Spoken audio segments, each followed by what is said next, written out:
आज मैं बात करने वाली हूँ एक ऐसे हाउस प्लांट के बारे में जिसको कि आप इंडोर भी लगा सकते हैं, आउटडोर भी लगा सकते हैं, मिट्टी के अंदर भी लगा सकते हैं और पानी के अंदर भी लगा सकते हैं। और अगर आप पानी के अंदर लगाएंगे ना तो आपको किसी भी तरह का फर्टिलाइज़र भी ऐड नहीं करना पड़ेगा। तो आज मैं आपके साथ शेयर करूँगी बहुत ही easy step by step process पानी में मनी प्लांट को कैसे लगाएंगे। तो welcome back to my channel my little green house. Video अगर आपको अच्छे लगे तो लाइक और शेयर ज़रूर करना। चैनल पे अगर नए हैं तो सब्सक्राइब करना मत भूलना। तो बहुत ही सिंपल सा प्रोसेस है। अगर आप पानी में मनी प्लांट को लगाना चाहते हैं ना, और कुछ ज़्यादा तामझाम की भी ज़रूरत नहीं है, सिर्फ 3-4 चीज़ें आपको लगेंगी। जैसे कि एक मनी प्लांट चाहिए, बॉटल चाहिए, आप प्लास्टिक की ले सकते हो या फिर कांच की भी ले सकते हो। विजिबिलिटी हो तो अच्छा है क्योंकि रूट्स हमें डेवलप करते हुए नज़र आते रहेंगे उसके अंदर। तीसरी चीज़ जो हमें चाहिए वो है एक सीज़र, और यस पानी तो चाहिए ही। तो सबसे पहले क्या करना है कि जो एग्जिस्टिंग मनी प्लांट है ना आपके पास, उसमें से आपको ऐसी स्टेम चूज़ करनी है जो कि थोड़ी आपको हेल्दी स्टेम लग रही हो।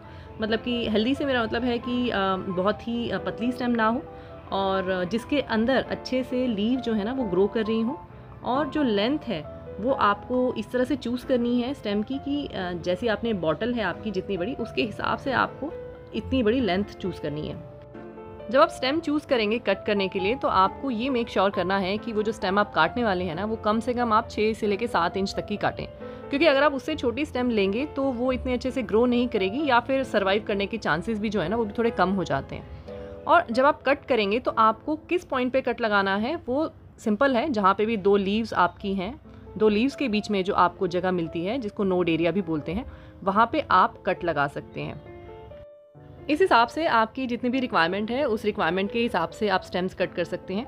मतलब कि आप चाहें तो एक बॉटल के अंदर एक स्टेम लगाएं, या फिर 2 स्टेम्स भी लगा सकते हैं आप एक बॉटल के अंदर। अगर आप एक बॉटल के अंदर 2 से ज़्यादा स्टेम्स लगाएंगे तो थोड़ा सा स्पेस जो है ना वो कम हो जाएगा, और जो आपकी स्टेम है ना वो अच्छे से ग्रो नहीं कर पाएगी।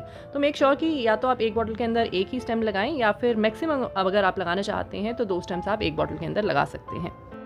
दूसरी चीज़ का जो यहाँ पे ध्यान रखना है वो ये है कि जिस पॉइंट पे आपने स्टेम को काटा है वही वाला पॉइंट पानी के अंदर जाएगा, क्योंकि वहीं से ग्रोथ शुरू होगी। नई ग्रोथ जो है ना वो वहीं से ही निकलेगी।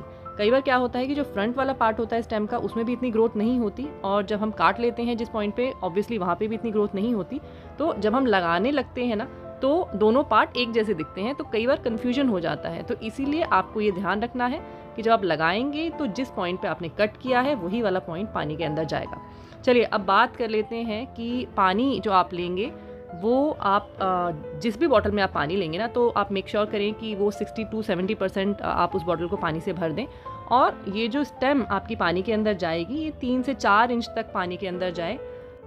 अगर जो बॉटल आपने ली है ना उसका साइज़ थोड़ा छोटा है तो आपको इस चीज़ का ध्यान रखना है कि जो स्टेम आप पानी के अंदर लगा रहे हैं वो बॉटल की जो सतह है या फिर जो बॉटम है उसको टच ना करे, क्योंकि अगर स्टेम परमानेंटली बॉटल की बॉटम को टच करती रहेगी तो वो अच्छे से ऑक्सीजन नहीं ले पाएगी, और फिर फंगस वगैरह का इशू जो है वो उसमें हो सकता है। आपकी स्टेम जो है वो ख़राब हो सकती है, और फिर आपको लगेगा कि ये तो स्टेम मैंने लगाई थी इस प्रोसेस से, लेकिन फिर वो स्टेम चली क्यों नहीं।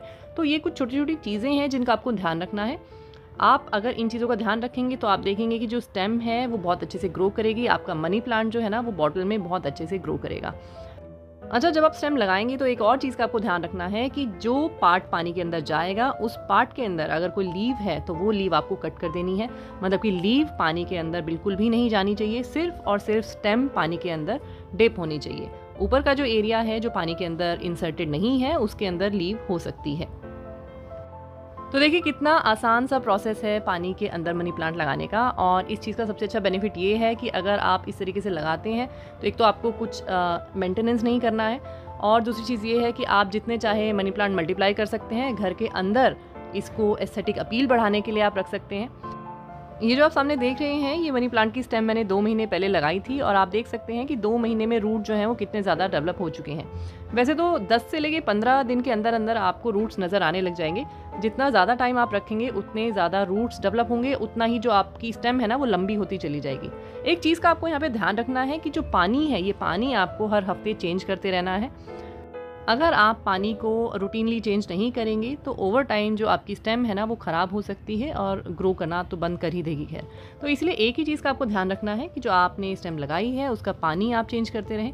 कहीं आपको लगे कि पानी क्लाउडी हो रहा है तो उस पानी को निकाल के फेंक दें, और स्टेम को अच्छे से पानी के नीचे साफ़ करें, और फिर दोबारा से नए पानी में आप स्टेम लगा सकते हैं। तो आज की वीडियो में बस इतना ही। मैं आपको फिर से मिलूंगी एक नई वीडियो के साथ। तब तक अपना और अपने प्लांट्स का ध्यान रखिए। Take care, bye bye.